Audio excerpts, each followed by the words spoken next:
videos of my shit. Man, 4K. All you gotta do is go in the motherfucking and change the settings. And you got 4K capabilities. Only thing that's the difference, you gotta make sure your software and stuff that you actually edit the videos on. Is capable of achieving 4K quality. Right. Yeah, so I use Adobe Pro. That's good. Adobe Pro real good. Yeah. I do know damn 4K though, that stuff be eating up a lot of gigs, man. Oh, okay. Yeah, so with the megabytes and shit. Stuff be eating up a lot of gigs, man. Like shit with this, if I dang gonna do like a 5-minute video, that's why I do like, I try to keep it under like 3 minutes when it comes to like from clip to clip. Okay. Cause hell, you do like 5 minutes or above, that's dang near a couple gigs worth of storage and stuff. So when you're doing that transfer, it's just harder to transfer the stuff over. But just trial and error, figuring everything out.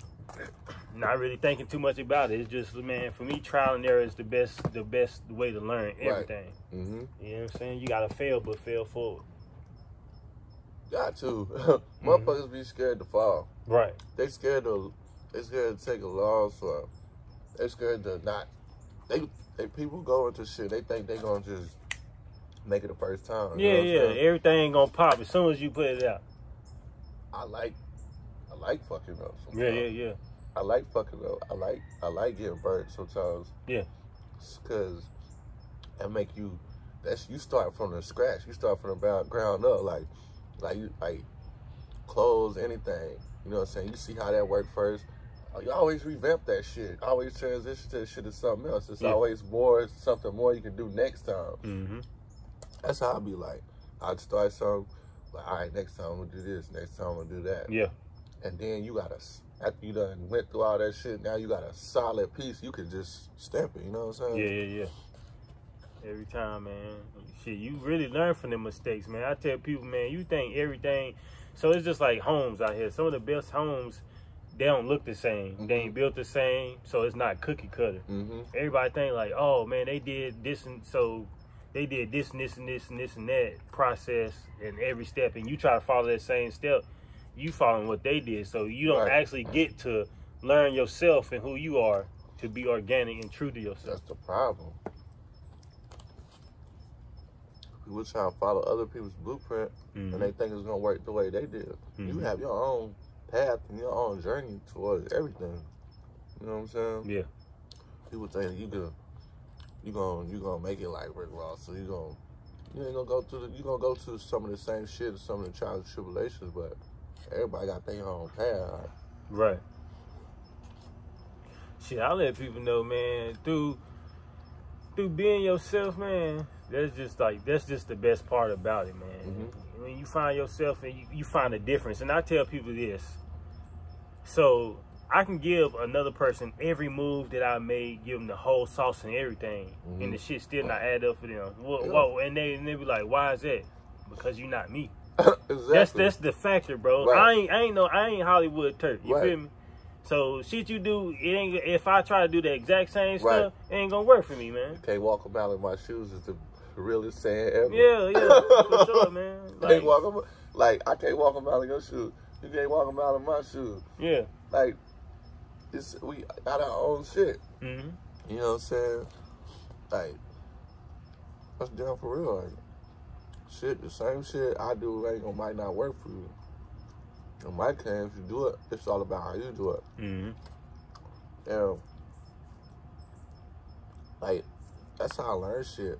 I learn, like, somebody teach me how to do something, but I really won't fully grasp it till I come up with my own formula. And you know what I'm saying? This the way I'm going to do it. It still works, but this the way I'm going to do it. Like, you know what I'm saying? People done show me a lot of shit, and I just, you know, it might took me time to figure out, but shit, it took me time because I was figuring out how I'm going to do it. You know what I'm saying? My way.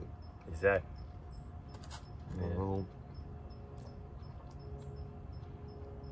But then it's like also when you putting that stuff out, man, people don't want to just sit back and look at the same thing. Like shit, if I try to do everything the exact same way that goddamn, like we was talking about Mr. Organic. If I walked around here with my beard color and stuff, people know him for that. And they were like, damn, bro, you just trying to be another clone, bro. Nobody want to see other clones. You know what I'm saying? I like rocking with people who don't look like me, people who don't make the same style of music that I make. Like, matter of fact, you ain't even interested in the same type of women that I like. Oh, yeah, type shit. Yeah, you may like these, like, it's BBWs and you got fat women. You may like fat women. Right. That's you. You go ahead, take your skinny ass over there with them fat women. He said, take your skinny ass over there with them fat women. You take your skinny ass over there with them fat women. And you be with them, man. You love on Lizzo. You know what I'm saying? That's your thing. That's the thing. He said, don't love on Lizzo. This is how I go, man. Oh, for real. So for everybody listening, man, y'all gotta understand that. Find your own way. God dang. If you got a partner and everything working out for him, that's because he doing what he do on his own time, how he do it, man. Hey, just find your own way. A lot of people out here be getting jealous because they see some sauce of people hard work starting to pay off, bro. Right. Y'all gotta get that jealousy up out your heart too, man. Hey man, shout out to Hardy's on Broadway for that goddamn bomb ass hot dog, man. Yeah.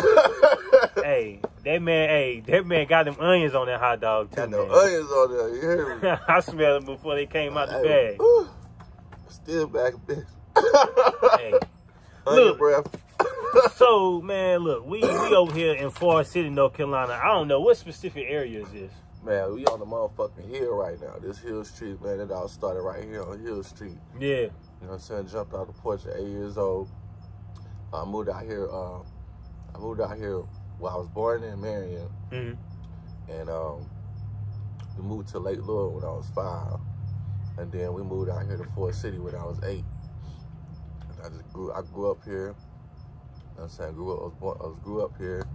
And then in 2010, that's when I left to go to Cali. Right. November 2010.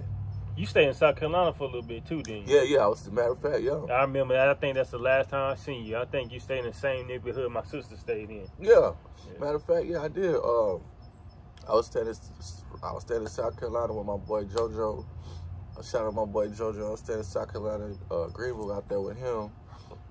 Right before I left, and then one weekend, shit, I was out here in Forest City, and I had got word that TJ was moving to Cali. He needed somebody to, you know, help him drive his car out there and shit. So I hollered at him, and he was like, yeah, man. He was like, shit. He was like, yeah, bro, shit. You want to slide? We can slide. He was like, nigga, you ain't got to come back, nigga. He was like, shit, you can stay if you want. Right. Packed all my shit and dipped. Yeah. I had about $250 in my pocket. You know what I'm saying? Sometimes those like, yo, I ain't got no money, but I'm right. Yeah.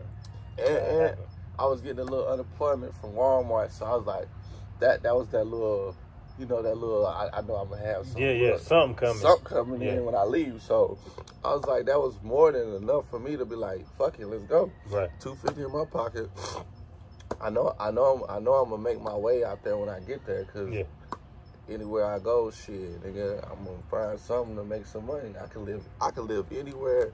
You can live anywhere, not just me. I ain't gonna make it sound like I'm special, but I am. But you can't say you ain't. Right. You can't say you ain't. You gonna say I ain't, Alex. But you know, for anybody, you can live anywhere. You know what I'm saying? This world, as long as you got a cell phone, some wheels, and a mind to hustle. You know what I'm saying? You want to work, you ain't lazy. It's always something you can find to do. You always just go on your phone, check out the area, look around, see where the jobs at. I started on Craigslist, right? Indeed, you know what I'm saying? Online. Started out doing telemarketing jobs. Telemarketing jobs. Telemarketing after telemarketing, them boiler rooms. Yeah. You know what I'm saying? I started out doing that with like home improvement. Then I was doing like little side gigs where they have you like, you make a commission selling like little baseball tickets. Right. And, selling like, what the fuck is that shit? Like when you, what the like when you go on vacation and shit. Right, like the trip packages and stuff. Yeah. Stuff like that. I was doing that, making a little commission out for that, and you know, grinding a little. It's legal out there, so grinding a little weed. You know, sitting out there.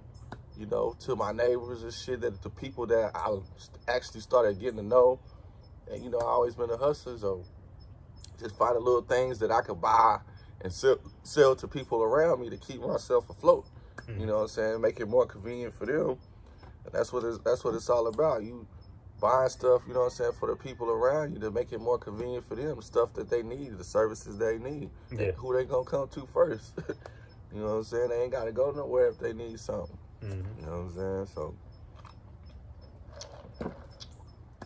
that's how that shit go. Shit, let's see. I hopped off the porch, probably around 2010, man. Okay. 2010. This is the last time I moved to North Carolina. I stayed up in Mooresville. Then I moved back here for a couple months. Okay. I went on my first deployment to Kuwait. And then I ain't really been the same since then. Damn. You know, after I came back, I was I was stationed at Fort Gordon in Augusta. Okay. I lived there for probably like a year and some change. Okay. And shit, like, I just knew I didn't want to come back home, bro. Yeah. Like, it's the same shit. We was living in Greenville, South Carolina at the time. It's like, man, bro, it's the same shit. Right. I know it's over. I remember y'all staying in the apartments over there. Yeah. Yep. Yeah. So I was just like, man, I'm already in Augusta, you know what I'm saying? Yeah. I was in a fresh relationship with my now wife, man. Shout out to her for expanding my mind. Shout out to wife, you know what I'm saying? How was Kuwait? Kuwait, bro, so Kuwait is really chill. The first time it was really chill. Yeah. I went. Where is that exactly? It's in dang. China, no, it's in Eurasia.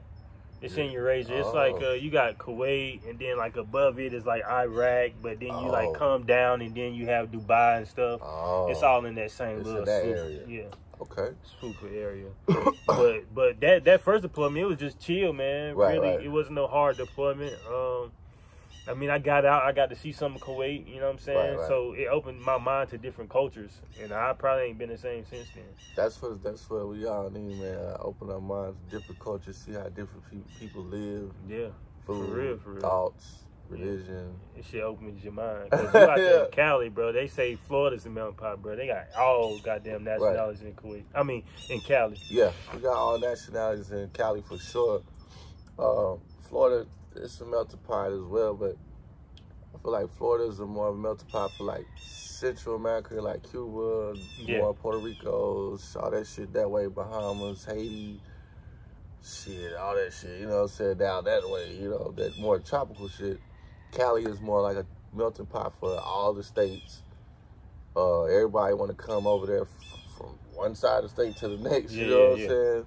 You got people from India, Africa, China, every damn where, Russia, Armenia, every damn where, you know what I'm saying? Yeah. So it's a big ass melting pot for sure. Right, I'm definitely trying to get out there, man. But I basically was like, yo, I don't want to come home. So after I got off of Fort Gordon, I just said, man, fuck it. My boy let me sleep on his couch for a couple months. He stayed in Norcross. That's like 15, 20 minutes outside of Atlanta. Right.